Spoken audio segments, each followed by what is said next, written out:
Because unlike every other tool for sending money over the internet, it works without the need to trust a middleman. আপনি কি কখনো ভেবেছেন প্রচলিত টাকা আর bitcoin এই দুটোর মধ্যে আসল পার্থক্যটা কি? ডলার, ইউরো বা টাকা আমরা যেভাবে ব্যবহার করি ঠিক সেভাবেই কি বিটকয়েনও ভবিষ্যতের মুদ্রা হতে পারে? চলুন জেনে নেই বিস্তারিত। প্রচলিত অর্থব্যবস্থা কিভাবে কাজ করে? আমরা যেসব নোট আর কয়েন ব্যবহার করি সেগুলোর নাম ফিয়াট মুদ্রা বা আপনি বলতে পারেন সরকারি মুদ্রা। উদাহরণ মার্কিন ডলার, ইউরো বা বাংলাদেশের টাকা। এগুলো সরকার ছাপায়। এর মূল্য নির্ভর করে ওই দেশের অর্থনীতি, মুদ্রাস্ফীতি, সুদের হার, বাণিজ্য ভারসাম্য, রাজনৈতিক স্থিতিশীলতা এবং বাজারের চাহিদা ও সরবরাহের উপর।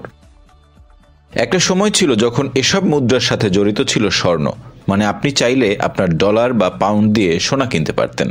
কিন্তু 1971 সালে যুক্তরাষ্ট্র সোনার মানদণ্ড থেকে ডলারকে আলাদা করে দেয়।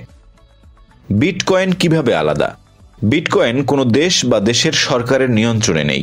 এটি তৈরি হয়েছে 2009 সালে বৈশ্বিক অর্থনৈতিক সংকটের সময়, যখন ব্যাংক ও সরকার নিয়ে মানুষের আস্থা ধীরে ধীরে কমে গিয়েছিল। বিটকয়েন কাজ করে ব্লকচেইন প্রযুক্তিতে, যেখানে প্রতিটি লেনদেন গ্লোবাল কম্পিউটার নেটওয়ার্ক দিয়ে যাচাই করা হয়। ফলে প্রতারণার সুযোগ কম, স্বচ্ছতার সুযোগ অনেক বেশি। এই বিটকয়েন খনন করে নতুন কয়েন তৈরি হয়, তবে সর্বোচ্চ সংখ্যা নির্ধারিত মাত্র 2,10,00,000, যা 2040 সালের মধ্যে শেষ হয়ে যাবে। কার ওপর নির্ভরশীলতা বেশি?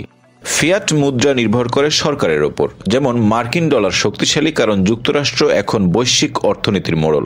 অধিকাংশ তেল ও স্বর্ণ কেনাবেচা হয় মার্কিন ডলারে। অন্যদিকে বিটকয়েনের কোনো সরকার নেই। এটি তৈরি হয়েছে প্রযুক্তির ভিত্তিতে। স্বচ্ছতা, নির্দিষ্ট সরবরাহ এবং বিকেন্দ্রীকরণ ক্রিপ্টোকারেন্সির প্রধান বৈশিষ্ট্য। ঝুঁকি এবং ভবিষ্যৎ। বিটকয়েনের মূল্যে হঠাৎ বড় উত্থান পতন হয়। কয়েকদিন আগে এটি প্রায় $1,20,000 পৌঁছায়। এভাবেই কখনো বাড়ে আবার কখনো কমে। অনেক প্রতিষ্ঠান যেমন টেসলা বিটকয়েন গ্রহণ শুরু করে, আবার বন্ধও করে দেয়।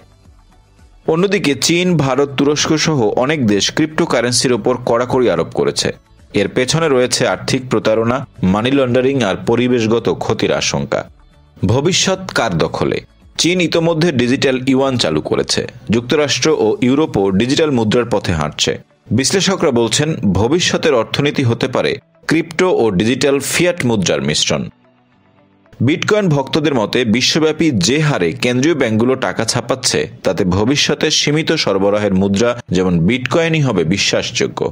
ফিয়াট আর ক্রিপ্টো, কার ওপর আপনি আস্থা রাখবেন? সরকারের মুদ্রা নাকি প্রযুক্তির তৈরি এক বিকেন্দ্রিক বিকল্প? জানান আপনার মতামত। ভিডিওটি ভালো লাগলে লাইক করুন, শেয়ার করুন, সাবস্ক্রাইব করুন আমাদের চ্যানেল দ্য রিপোর্ট.লাইভ।